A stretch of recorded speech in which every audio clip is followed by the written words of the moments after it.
Hi, welcome everybody to this month's staff chat. My name is Priscilla Andrews. For those of you who have not been on one of these staff chats before, I'm the clinical manager at the Cancer Wellness Center. And our staff chat series was designed as a monthly program for our community and participants to hear conversations between two professionals about a topic of interest to the cancer community. And I am so pleased to be able to have Carolyn Kirschner, Dr. Carolyn Kirschner, joining me here today and lending her expertise and her time to talking about a topic that is near and dear to my heart, which is that post-treatment phase and healthy living after a cancer diagnosis. So Dr. Kirschner, thanks so much for being here with me today and with us. I'm delighted to be here, Priscilla, and thank you so much for inviting me. And I am a gynecologic oncologist. I've practiced for over 30 years, but the last 5 years, I gave up surgery and chemotherapy and am focusing on survivorship. And so this is a staff chat, and I'm actually part of the staff of the Cancer Wellness Center. Yeah. I started out teaching yoga for cancer survivors at the Cancer Wellness Center, and I still do that. And I became a yoga teacher because I was convinced that it would be great for my cancer survivors. But I became interested in survivorship because I realized when I saw patients in follow-up after treatment for cancer that I really didn't have time to focus on things that were important in the what happens after I finish cancer treatment. So that's really all I do now is I see women, since I'm a gynecologist, I don't see men, but I see women who have either problems during their cancer treatment or more usually after they've completed cancer treatment. And so how to go on after completion for cancer treatment, after treatment for cancer, to have the best quality of life for as long as possible. Yeah. And I have to say, just for our listening audience, Dr. Kirschner and I have known each other for many years because at one point we were working together on a potential program related to stress and managing stress. And I just have to say, Dr. Kirschner, I think one of the things I've always really appreciated and admired about you is that your appreciation of patients as a whole person and your kind of understanding of how cancer impacts both the physical aspect of people's well-being, but also their emotional and psychological well-being. So really pleased to have you here to kind of talk about that whole person perspective today. Great, thank you. I think something that can come up for me when I'm working with people after they're diagnosed with cancer is, people will say, I always thought of myself as a healthy person. Some people before the diagnosis, they're not symptomatic. It's just this sort of like abstract concept of the doctor told me that I have cancer and I didn't feel sick till I had treatment. But then on the other side of it, then there's these questions of, can I be a healthy person again? What does it mean to be healthy after a cancer diagnosis? And I feel like health is one of those like very broad terms that, people can conceptualize in different ways. So I'm curious how you conceptualize the idea of health. Well, it's interesting because I think a lot of people after a cancer diagnosis go through in their minds, and it's either I did everything right and I exercised, I ate right, I did everything, and I still got cancer. So they really feel betrayed by their bodies. And so in some ways, sometimes even they're angry at their bodies or they're angry at something. And then there's also this fear of the loss of control. I thought I had this aspect under control, and this still happens. So it's like feeling betrayed. But then there are the other people who hear, alcohol is related to a cancer diagnosis. Obesity makes me predisposed to certain cancers. So then they blame themselves and say, if only I hadn't had that donut, then I wouldn't have this cancer. So it's like the two ends of the spectrum. Either I did everything right and I still got cancer, or I did something wrong and that's why I got cancer. And it's so much more complex. And what we're learning is that health is multifaceted, and you've already touched on it, Priscilla, when you talk about the whole person. And it's not just physical health, it's emotional health, it's spiritual health, and it's mental health. And all of these contribute towards being a healthy person. So when we think, and I think January, it's interesting to talk about healthy living after cancer in January, because we always have, our, I sort of gave up on New Year's resolution. Having New Year's resolutions. But at any rate, we think about, I'm going to start a new diet, or I'm going to start exercising more. And I think the traditional concept of what is a healthy person, what is health? It's, I'm exercising, I'm dieting, and I am working to achieve a healthy BMI, the basal metabolic rate, which is a comparison of your weight to your height.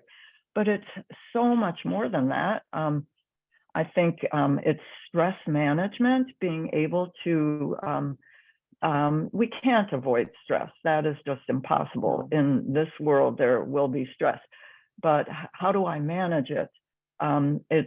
It's getting a good night's sleep every night. It's having access to medical care, dental care, and these are so important. And I think in this country, we really don't realize how spoiled we are to have the access to medical care that many other countries don't have. There's this whole social support that's part of health. I mean, you can, have a Barbie doll figure, but if you don't have any relationships, you're not a healthy person. There's feeling safe, and we actually talked about this, feeling safe at home, feeling safe with your medical care team, feeling safe in other relationships. So these are other aspects of health that are really just as important as the physical body or of being cancer-free. Yeah, but it goes beyond the physical aspect of it. And I think I often see people here who it really is in the face of the cancer diagnosis that they start attending to those other aspects of health, the more psychologically or interpersonal aspects of it, that maybe before they were really focused on eating right, exercising, but those other things sort of languished. I also want to just come back for just a moment to highlight, because I really so appreciate you talking about that person that comes in and says, I ate the donut and I gave myself cancer. Because I think so frequently, unfortunately, I encounter those people where they're trying to make sense of what happened to them. And so they try to point at how they had control over what happened to them, whether that be I wasn't eating healthy, or the people who said I was really stressed out and I gave myself cancer. And I'm always saying to them, I was like, look, cancer is very complex. And if cancer was caused by eating donuts, then everybody that ate donuts would have cancer, or we would all have cancer if stress caused cancer. I mean, I'm curious just to pause there for a moment of like, if you have a patient who's doing that to themselves, how do you tend to respond if they're doing this sort of forensic evaluation of their past behaviors? Is there guidance or feedback that you give them when you see that happening in your patients? Well, yes.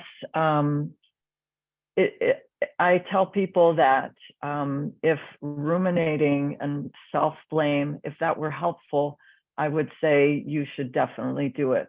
But the fact is that blaming yourself, you know, and we all go through, you know, it's like the stages of grief. You know, when you have a cancer diagnosis, you do go through the anger and the denial, but eventually there has to be that acceptance that you have this diagnosis and you're going to do your best going forward to do what you can to restore yourself to good health. But the woulda, coulda, shoulda is not helpful. So, you know, so I try to encourage people, you know, yeah, you can go through that for a while, but then eventually we need to move on. And what was the other thing I was going to say about that? There was another thing, but anyway, so that's just, oh, I know what it was. That people may not want to hear this, but the fact is we all want control, but there are some aspects that are out of our control. So it's helpful to realize, yeah, this cancer happened and I didn't control it. You know, I want to have control over everything, but I don't. And so what can I control? Focus on what you can control, and you have to let go of the things that you can't control. I do this post-treatment program called Treatments Done Now. A little plug, it's on our Facebook page or on our YouTube channel. And I have a whole slide that just says what's in my control. And I think coming back to what you were talking about is those different aspects of health, which may be some of the physical aspects, diet, exercise, or nutrition, but also entails, you know, sleep, relationships, stress management. You know, what sort of benefits do you see or has research found around attending to those different aspects of health? Yeah, and so we've touched on this. So being cancer-free, being told your cancer is gone, you are cancer-free, that's fabulous, and that's very wonderful to hear. But that's just one aspect of health.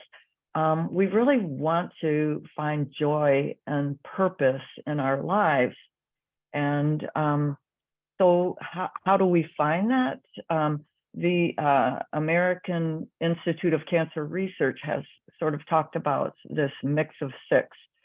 So it's social support, it's stress management, it's sleep, physical activity, diet, and environmental toxins. And so I'll talk briefly about each of those. And so you can hear about that. So how can we find, the first one is our social support. Many people find great comfort and great joy in being part of a religious community. So I would say if religion or spirituality is important to you, that's been so difficult during COVID, but I'd encourage you to explore relationships within your religious community. Friendships,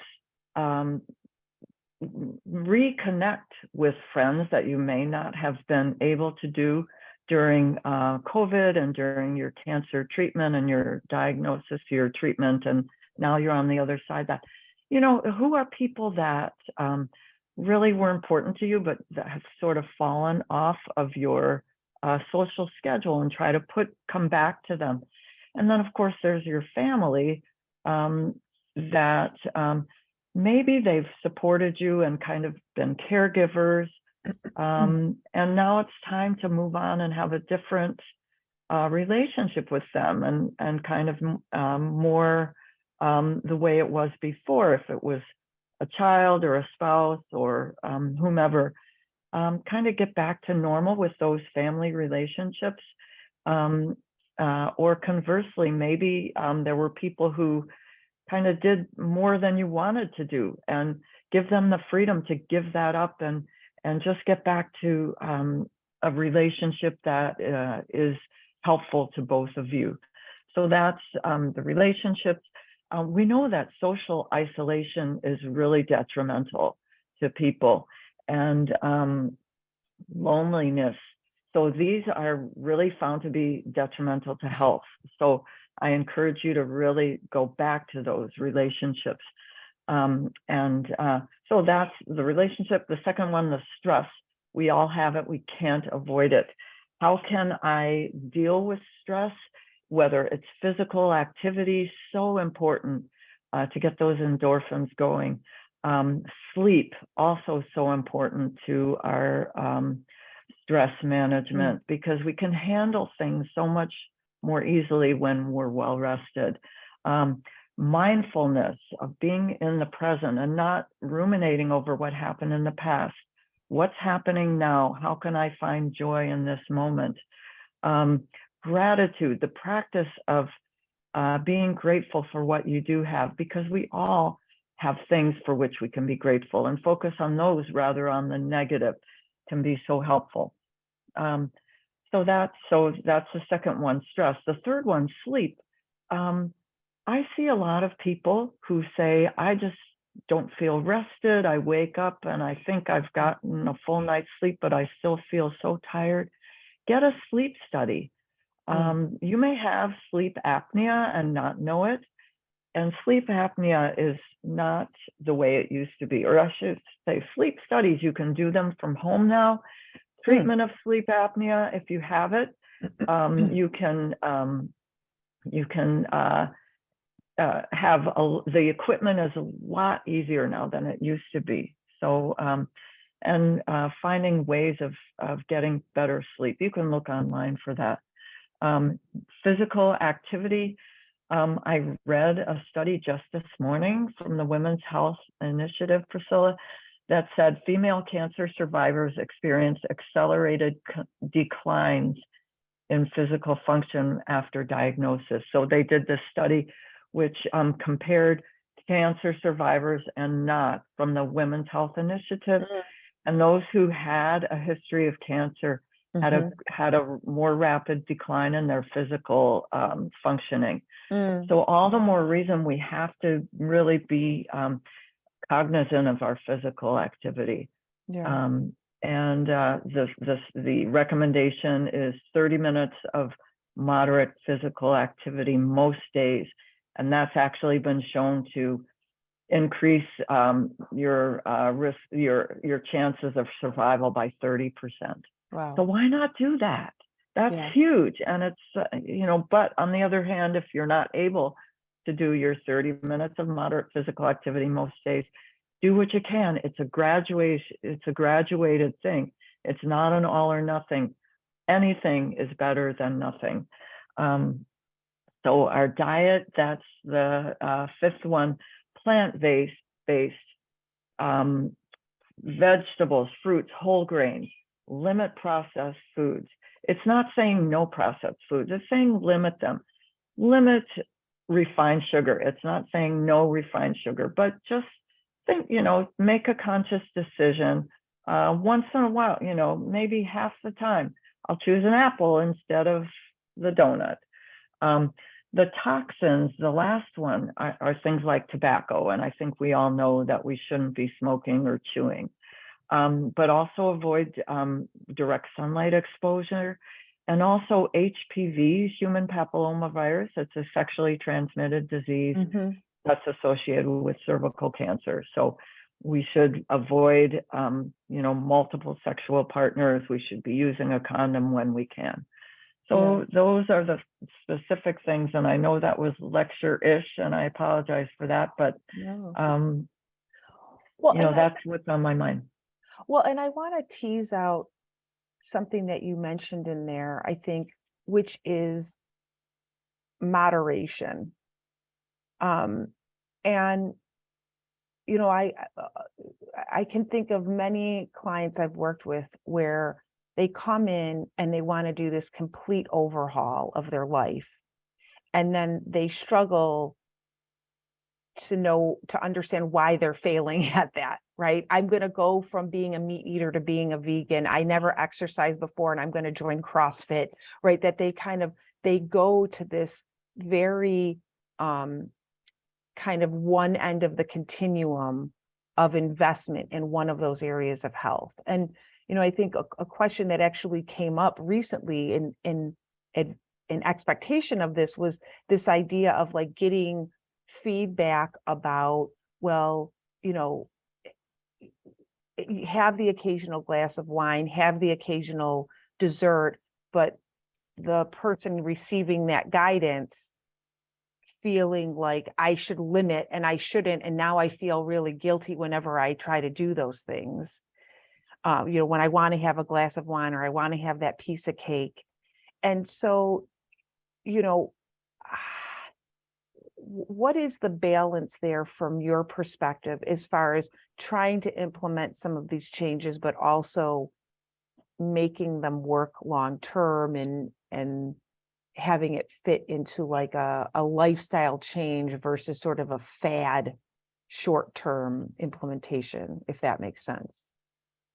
Yeah, I mean, I think when I hear people saying, I never eat processed sugar, I never drink alcohol. Alcohol is a little different, I think, maybe, but maybe that's just my perspective. But I think the limit, it's not a never. First of all, the studies that look at association of alcohol and cancer, they are looking at diagnosis. We don't have survivorship data yet. We do now on the exercise that shows that the exercise improves survival. We don't have the data on survival with alcohol. So we're extrapolating from studies that show alcohol is associated with increased risk of cancer. Yeah, I don't want people drinking a bottle of wine every night. That just I don't either. Good. That's just not good for No. for a whole number of reasons. But to say, I'm going on vacation and it's an all-inclusive, and I want to have a glass of wine every night with dinner during my vacation. I would say, hey, I would love to join you on that vacation and have that glass with you. I just think that's too restrictive, and it's not giving you joy. And during the holidays, we have our special spritz cookies that's a recipe that's handed down from our grandparents. And I'm going to say, I want you to try my cookies. Yeah. And to say no refined sugar, I just think that's sad. And I think that's wrong. And I don't feel like, again, that's giving yourself more control than you really have. And that's not sustainable. And I want you to be happy after your cancer diagnosis. And it just is not a fact that eating occasional refined sugar, even, several days a week, and drinking a glass of wine several days a week, there is just no proof that is going to cause your cancer to come back. Yeah. There isn't that proof. I think there is that that interplay that you're addressing, which is people making these choices in order to have a sense of control. And if that, if that leaves them feeling positive and it does bring them joy, great. But I think a lot of times what it does is it causes this stress. And I do wonder when I hear that, sometimes I wonder if something's getting lost in translation, that if the doctor says, well, you can have it occasionally, and what the patient is hearing is occasionally is like, once a quarter. And what the doctor is really meaning is like, don't eat dessert every single night, but want to have a piece of cake a couple nights. Occasional is one of kind of like health. It's one of those really broad terms that depends on how you define it. And I know I mentioned to you earlier, I think the importance of patients clarifying with their doctor either what did you mean by that, or here's what I'm taking away from what you just said, because I think sometimes things get lost in translation through no malfeasance or intent, but that something feels like it's been communicated clearly, and then a patient kind of goes off and says, well, this is what they meant. I'm not supposed to have a piece of cake except, if I'm at that wedding every 2 years or something like that. Right. I think that's so important, Priscilla, is, when you face it, everybody's nervous when they go to the doctor. So it's hard to sometimes remember everything that you're told. And we've tried to do things like have an after visit summary, which talks about, this is what happened in your visit today. But that doesn't always work. And, one way around that, you said, if it's something really important to you, say, let me get this straight. Are you saying blah, blah, blah, and repeat it back to them. Another option now that COVID is a little less restrictive is to take somebody with you on your appointment or at your appointment, because, how many times, the one person hears one thing and the other person will say, no, they didn't say that at all. Yep. And here's a little trick that I'll give you when you go to your doctor's appointment. If you can't get anyone to go with you, but you really want someone else to hear, ask your doctor. We still have the landlines in most of the exam rooms. Say, while you are giving me my final instructions, can you tell me, but also talk into the phone to my son or my spouse? And, that takes no more time for the healthcare provider, but then there's another person on the line listening who can hear that. Yeah. And hey, it also added bonus. You don't have to go home and then tell that person everything that the doctor said to you. That's right. That's right. I heard you mention in there that that aftercare element of it, right? That when treatment ends, I liken it to like a baby bird being like pushed out of the nest by their mother, after all of this intense routine regimen, watchful eye.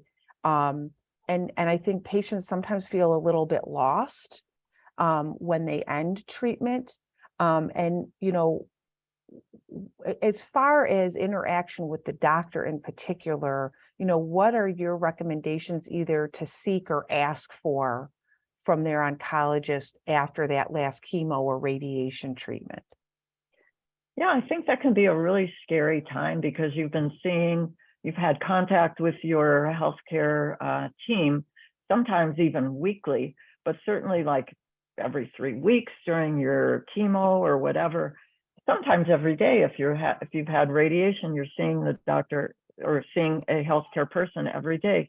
And so when you get that, okay, you're done with your treatment, I'll see you in 3 months. And you're like, what do you mean 3 months? That just seems like an eternity. Yeah. The Commission on Cancer actually recommends and endorses having a survivorship visit at the completion of treatment for your cancer. So you can actually request a survivorship visit. And I really feel like you should. And if it's been a while since you finished treatment, they normally will say this should be done within the first 2 years after completion of treatment. So you ask for a survivorship visit at North Shore. I can't speak for the other places, but at North Shore, there actually is a survivorship team. So you ask for the survivorship visit, and then it can be done virtually or in real time. And I think it's nice to have it in real time, but that's, up to you. And you create that survivorship care plan, which is a printout that you get to take home with you, or it's available online within North Shore Connect. But it includes a summary of your diagnosis, your treatment, who your treating physicians and staff were. So you have their names because you may forget who that was. And then it talks about recommendations for how often you should be seen, for the foreseeable future. And then I think the most important thing is it talks about management of common side effects, and it talks about how to maintain your health as much as possible. So it's a printout, it has all kinds of resources on it, and it actually is really helpful. And I'd encourage you, you're entitled to that. I would encourage you to do it. And insurance, I've not had a problem with insurance paying for that. When you think about that survivorship care meeting, and if it's not sort of baked into the healthcare system, right? Are there, I hear having the information about what did I just go through here? What was my treatment? What was the pathology report, right? What do I need to do right now? Or what do I need to do next? I got to go for a scan every 6 months. Are there questions that you think are valuable for patients to be asking their oncologist or their medical care team as part of their follow-up? That you think that information can be really helpful for them to have? Well, I do think that's, again, part of the survivorship care plan. What can I expect as far as long-term side effects of my cancer treatment? And for a lot of women, they are now postmenopausal. So, for example, there are the menopause issues. Certainly, the oncologist should be saying, this is when you should come back for your next appointment. But also, what are kind of warning signs? What is something I should ride out, and what is something that I should immediately call or go to the emergency room? But so the oncologist, they're busy, and their primary concern is making sure that you don't have a recurrence, but they're concerned about what are these long-term or late side effects of treatment. For example, pain, fertility, neuropathy, which is numbness, tingling, or pain in your hands and feet as a result of chemo.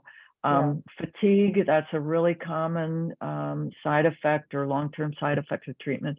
All the sexuality issues, bone loss, chemo brain cognitive issues. So there are a lot of issues, and so that a lot of that is covered in the survivorship care plan. But certainly you should feel free to talk with your oncologist about any of those issues, because it's not just giving the treatment, it's helping the patient to move on after completion of treatment, and again, to have the best quality of life for as long as possible. Yeah. Well, and when I will say, when people come to me and they're talking about discussing those side effects with their doctor, I always encourage them, paint a picture for your doctor so that they understand the impact that it's having on your life. Do you have neuropathy and every so often your pointer finger is numb? Because I've had patients like that. Or you have neuropathy and you can't drive anymore because you can't feel your feet, right? Both of those people could come into the doctor's office and say, I have neuropathy. And the doctor really doesn't have any idea. The oncologist has no idea the severity of that unless you're really telling a story around the life impact that side effect is having on you. Right. Yeah, you're absolutely right. It's, you are important, and you deserve to have answers to all of these questions. And so, I've had patients say, well, I'm frustrated. I tried to reach out and, I was on hold forever. I didn't get an answer. Ask again. People are not going to be like, oh, there's that annoying person. They're going to say, here's somebody who wants to be empowered, and you have that right. And I just have to put in a plug for the Cancer Wellness Center, because there are so many resources, and the fact that you're on this call means you know about the Cancer Wellness Center. But look through all of the programs. There are educational ones, there are supportive ones. so much information and so much available there. And, take advantage, come every day or do something every day, because there is so much available to you. And you have the right to feel empowered to do what you can do and to learn what you can learn. Yeah. I will give you your advertising kickback after our session, Dr. Kirschner. I think you bring up something which is like the busyness of the oncologist, and sometimes being a little bit more challenging to get that front facing time with the oncologist after treatment. And it does raise a question for me, of that transition to aftercare and what it looks like to integrate back into your healthcare team beyond your cancer team. And what can patients expect, or what might be common as far as you're done with treatment, and then how and when do you start bringing in your primary care or your internist, your OBGYN? What might that look like for people? What can they anticipate? Yeah, Priscilla, I'm glad you brought up your primary care doctor, because it really is important to reestablish. I would say it's pretty common when you're in the throes of your cancer diagnosis and treatment that, you're basically with your oncologist, but it's important to reestablish with your primary care doctor. And, these are people who want to have that relationship with you and that continuity of care. These are people maybe who even were part of your diagnosing your cancer initially. So they want to be involved in supporting you afterward, to screen for other cancers, to screen for so many other issues, blood pressure, heart issues, diabetes screening, cholesterol screening. A lot of cancers now are cured with what we have, with modern medicine. And people don't realize their biggest risks to health are heart disease, high blood pressure. And so it's so important to reestablish with the primary care doctor and make sure that you're attending to the rest of your body, not just the cancer part of your body. Yeah. So that is really important. Well, and I think that addresses the fact that, like, thinking about physical health can become in some ways a bit myopic and very focused during a cancer diagnosis of just thinking about cancer related health. And I wish it were not so. I wish that people were somehow immune to other health issues after having cancer, but the reality is that there is this whole physical self that an oncologist is not likely going to be, and let me know if this is accurate, it's likely not going to be attending to in the same way that a family practice or your internist might be looking at things. It's just a different a different lens to be approaching your well-being. Yeah, exactly. Yeah. Exactly. I see we're running short on time, but I kind of want to end, I think there are so many we talked about all these different opportunities, I'm going to call them, to attend to one's health, while also recognizing that can, for some people, be overwhelming. And so, if people are trying to figure out where to start, what's your general advice if they're trying to pick that one thing to tackle first, maybe? I think I would say take one step at a time, one day at a time. If things didn't go the way you wanted today, then we start over again tomorrow. And really, from my research, my reading, my experience, it really is to get out and move. We talk about nature being vitamin N. So get outside, breathe the fresh air, move your body, appreciate your body, thank your body for, sticking with you all these years. your whole life. We all only have one body, and to appreciate it, to celebrate it, and to treat it with tenderness and compassion and movement and stretch and breathe and challenge and appreciate. I love that. Yeah. Well, and that, I think the gentleness, I think, with which you're communicating that message, I think to me communicates like being gentle with oneself and figuring out like, where are you starting, and using that. I always say, use that as the point of reference, not the end goal of where you want to go, because then you're going to just feel like you're constantly climbing a mountain. What can I do today that's going to be one step more? If I wasn't walking or exercising at all, even walking for 5 minutes is going to be a movement in that direction, down that path, I think. Yeah, that's so true, because, if it's not a sustainable goal, you may be able to run 3 miles for a couple of days, and then it's, you're going to have shin splints and it's all going to fall apart. So reachable goals, sustainable goals, and enjoyable goals. Yeah. Well, Dr. Kirschner, we're here at the end of our time. I always am like, where did the time go? And then it goes. So any closing thoughts or words that you want to make sure to share with our audience here today before we say goodbye? Oh, I'll just say thank you so much for tuning in, and you're so worth it. Just take advantage of all the resources here at the Cancer Wellness Center. I'd encourage you to do the survivorship visit if you haven't done that. You can do a follow-up for survivorship visit if that's helpful. And yeah, all the best, and be healthy in this year, and just keep on keeping on, one day at a time. Yeah.